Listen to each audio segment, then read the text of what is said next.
Rekaman video amatir memperlihatkan sesaat setelah pohon tumbang di Jalan Poros antar kecamatan di Desa Tenringang KE, Kecamatan Mandai, Kabupaten Maros.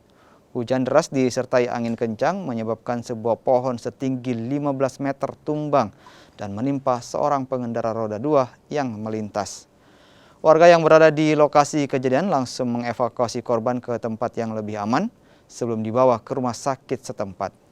Sementara itu, petugas BPBD yang tiba di lokasi langsung membersihkan batang pohon dari badan jalan menggunakan alat pemotong dan memindahkan sepeda motor milik korban.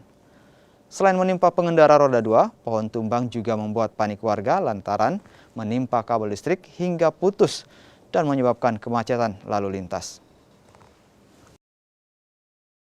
Hujan deras dia, baru diri dengan angin. Tiba-tiba setelah itu jatuh pohon ini, pohon kore. Itu kena pengendara, Ibu? Kena kendaraan motor. Berapa orang, Ibu? Satu orang. Gimana kondisinya, Ibu? Ada dadanya sama kakinya sakit. Langsung dibawa ke rumah sakit, Ibu ya? Iya. Ada cuaca buruk, ada angin kencang yang mengakibatkan pohon rebah. Terus gimana Kak kondisinya Kak? Kondisinya sekarang sementara berjalan evakuasi Satgas BPBD Maros. Ya. Satu korban motor NMAX yang tertimpa. Dia memang melintas ya, sempat melintas. Pas Ya? melintas, kebetulan melintas, pohon kebetulan rebah langsung menimpa motor tersebut.